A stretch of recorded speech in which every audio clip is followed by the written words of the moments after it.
안녕하십니까. 반갑습니다. 1월 30일 월요일 10분 말씀을 올려드리겠습니다. 성경 말씀은 누가복음 19장 1절에서 7절 되겠습니다. 예수께서 여리고로 들어가 지나가시더라. 삭개오라 이름하는 자가 있으니 세리장이요 또한 부자라. 그가 예수께서 어떠한 사람인가 하여 보고자 하되 키가 작고 사람이 많아 할 수 없어 앞으로 달려가서 보기 위하여 돌무화과 나무에 올라가니 이는 예수께서 거리로 지나가시게 되밀어라.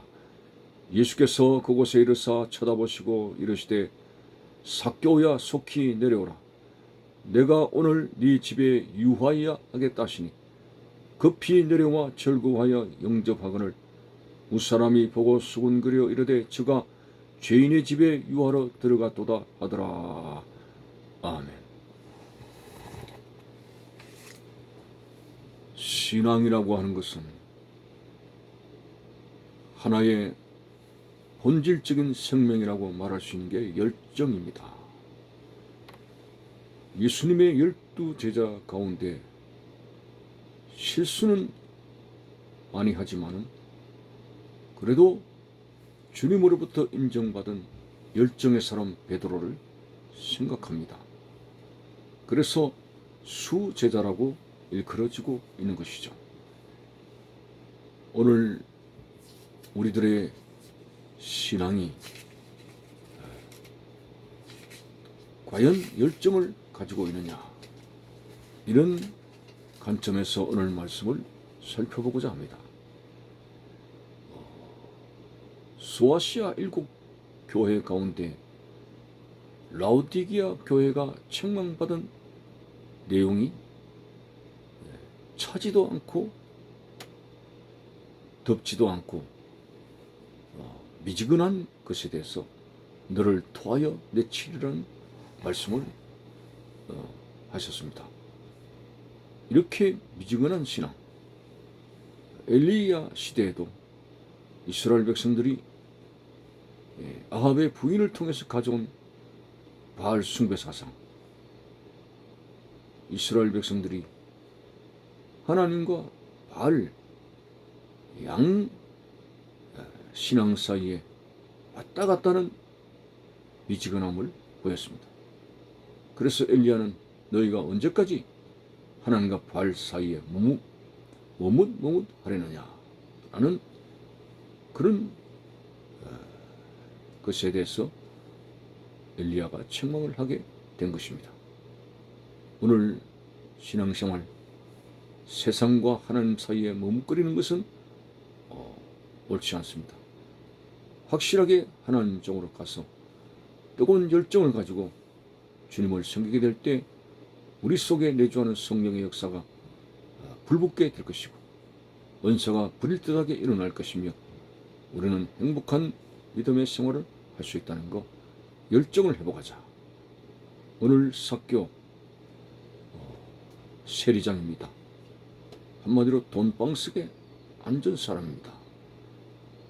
세상적으로는 그만하면 살 수 있는 그런 넉넉한 사람이 되는 거죠. 그런데도 그는 같은 동족인 유대인들로부터 멸시천대를 받았던 사람입니다. 왜? 민족의 혈세를 거두어 자기를 다스리고 있는 로마에다가 갖다 바치는 매국노적인 행위를 하는 그런 사람이었기 때문에 당시의 세리는 죄인으로 분류된 사람입니다. 그래서 세리와 창기와 이런 사람들은 상대해 주지 않는 소외된 사람입니다. 이렇게 늘 돈방석에 앉기는 했지만은 마음은 외롭기 그지없는 그럴의 엄지에 묻혀 사는 세리 삭개오가 예수님에 대한 소문을 듣게 된 것이죠. 그분은 세리들도 품어주시는 분이다. 창기들도 결코 멸시천대하지 않는 분이다. 그분을 만나야 내 인생의 의미를 찾을 수 있겠다. 그런 아마도 결론을 내린 것 같습니다. 그래서 이 삭개오는 예수님을 향해서 찾아가게 되는데, 그런데 오늘 본문에 보니까 예수님이 계시는 지점은 알았지만 많은 사람들에게 둘러싸여서 볼 수가 없었습니다. 그의 핸디캡은 키가 작다는 것입니다. 키가 작아서 사람들에게 둘러싸여 있는 예수님을 볼 수가 없었습니다. 오늘 정말 예수님이 계신 곳은 알았지만 사람에게, 수많은 사람이 둘러싸여 내가 예수를 만날 수 없겠구나, 이런 소극적인 마음을 가진 자가 아니었습니다. 까짓거 키가 작으면 볼 수 없나? 어떻게든 해봐야지 하는 적극적인 그런 사고를 가졌고, 마침내 그 돌 무화과 나무를 보고 어른 체면이고 뭐고 간에 그 돌 무화과 나무 위로 엉금엉금 기어 올라갔습니다. 그랬더니 시야에 가려졌던 예수님을 환하게 볼 수가 있었습니다. 자, 오늘 삭개오의 그리스도를 찾는 그 열심, 오늘 우리의 신앙의 삶도 그렇습니다. 교회당에 나오는 그 자체만으로도 우리가 주님을 만나고 있다는 사실은 동등하게 생각할 수 없는 것입니다. 많은 사람들이 교회당에 뜰은 밟아도 오늘 마음이 간절하여 열정적으로 주님을 향해서 가고 있지 못하기 때문에, 어떤 면에서는 예배를 드려도 마음이 뭔가 공허하고 마음의 기쁨이 없이 돌아가는 경우들이 많이 있습니다.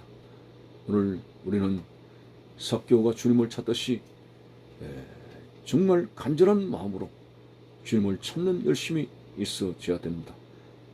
교회당에 올 때 마지못해 형식으로 이런 우리의 신앙의 뜨거운 열정이 다 사라져버리고 형식만, 뼈대만 남아있는 이것은 신앙생활의 큰 그림자이고 불행한 일이 아닐 수가 없습니다. 우리의 신앙생활의 행복을 찾기 위해서는 주님에 대한 뜨거운 열정을 회복해야 되겠다. 우리가 무엇을 하다가 이 뜨거운 열정을 잃어버렸는가 생각하고 주님에 대한 열정, 적극적인 열심을 가지게 될 때 주님을 만나는 그런 삶이 되어지게 되고, 그 주님을 향해서 나아가는 그 열정 속에 하나님께서 우리에게 큰 은혜를 더하신다는 것을 발견하게 됩니다. 중풍병자 4명의 친구들이 중풍으로 고생하는 한 친구를 치료받기 위해서 예수님 앞에 나아갔습니다만, 어느 집에 예수님이 둘러싸여 그 중풍병자를 들것에 싣고 그 안으로 들어갈 수가 없었습니다. 많은 사람들에게 둘러싸여 있는 예수님, 오늘 본문의 삭개오처럼 많은 사람에게 둘러싸여 있지만은 포기하지 않았습니다. 어떻게든 예수님을 만나야 되겠다는 적극적인 사고를 하고 있는 삭개오처럼 오늘 중풍병자를 친구로 둔 4명의 친구들이 들것으로 싣고 사람들에게 막혀있는 장애물에 부딪혔지만 결코 포기하지 않았을 때 그들의 머릿속에 지혜가 번쩍 했습니다. 갑자기 그들은 지붕 위로 들것을 올리고 그 지붕을 한가운데를 뚫은 것 같습니다. 그래서 한가운데를 뚫었더니 그 안에 방이 다 보이고 예수님이 보여졌습니다. 어떻게든지 줄로 이제 내렸겠죠. 줄로 묶어가지고 들것을 밑으로 이제 조심스럽게 내렸습니다. 자, 그때 주위 사람들 이 무슨 짓이냐? 왜 이 사람 참 나쁜 사람이구만. 남의 집에 지붕을 뚫고 이게 무슨 짓이냐? 이렇게 참 부정적인 말로 야단을 쳤겠습니다만, 그러나 예수님께서는 그들의 믿음을 보셨습니다. 그들의 믿음을 보시고 그 중풍병자를 치료하신 그런 사건이 나오게 됩니다. 이것은 한마디로 주님을 찾는 적극적인 열심으로 인해서 주님께서 그들에게 은혜를 베풀어 주셨습니다. 오늘도 이 중풍병자를 들것으로 씌운 내 친구의 열심처럼, 그리고 삭개오가 돌 무화과 나무 위로 올라가며 예수 그리스도를 찾는 열심처럼, 오늘 열심은 세상을 향하여 가는 것이 아니라 주님을 향해서 가는 것이 열심의 본질인 줄 알고, 주님을 향해서 오늘도 열심으로 달려가는, 열심을 찾는 우리의 모습이 되시기를 바라는 것입니다. 감사합니다.